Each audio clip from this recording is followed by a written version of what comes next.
यतिखेर हामी नेपालमा पर्यटन प्रवर्धनमा उल्लेख्य भूमिका निर्वाह गरेको आइएमए ग्रुपको बारेमा चर्चा गर्दैछौँ।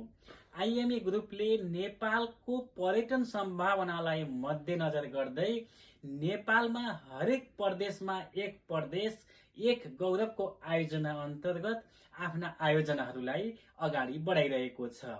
यसै क्रममा आइएमए ग्रुपले चुरे पहाडहरूलाई पर्यटन प्रवर्धनको एउटा गन्तव्य बनाउने हेतुले र चुरे क्षेत्रलाई केबल कारको सर्किटको रूपमा निर्माण गर्ने उद्देश्यका साथमा देशका विभिन्न जिल्लाहरू अथवा क्षेत्र अथवा प्रदेशहरूमा केबल कारहरू निर्माणको क्रमलाई तीव्र रूपमा आइएमए ग्रुपले अगाडि बढाइरहेको छ।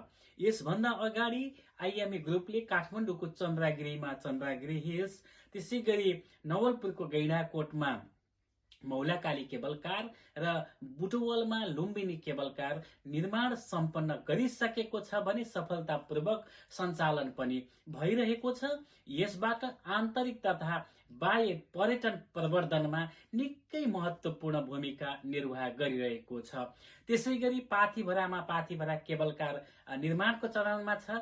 त्यसै गरी सुदूरपश्चिमको चिसापानीमा जल्पादेवी केबल कार निर्माणको अन्तिम चरणमा पुगेको छ। जल्पादेवी केबल कारले पश्चिम नेपालमा पर्यटन प्रवर्धनको निमित्त महत्त्वपूर्ण भूमिका खेल्ने आशा तथा अपेक्षा विश्लेषकहरूले गरेको पाइन्छ। आइएमए ग्रुपले जानकारी गराए अनुसार जल्पादेवी केबल कार 2083 सालको वैशाखमा औपचारिक रूपमा सञ्चालन गर्ने जमर्कोको साथमा निर्माण कार्य तीव्र रूपमा अगाडि बढाइएको छ।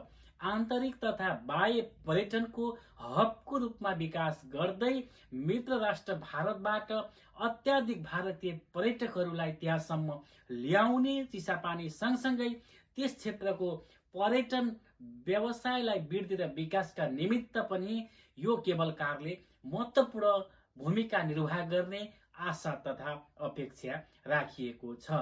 सँगसँगै केबल कार निर्माणले स्थानीयहरूलाई रोजगारको बाटो सिर्जना गर्ने, स्थानीय उत्पादन तथा बजारीकरणको लागि पनि महत्त्वपूर्ण भूमिका निर्वाह गर्ने, होटल तथा होटल र व्यवसायको प्रवर्धनका निमित्त पनि महत्त्वपूर्ण भूमिका निर्वाह गर्ने हुँदा पश्चिम क्षेत्रको एउटा गौरवको आयोजनाको रूपमा पनि हामीले जल्पादेवी केबल कार जो कर्णालीको चिसापानीमा आइएमए ग्रुपले निर्माण गर्दैछ यसलाई लिन सकिन्छ।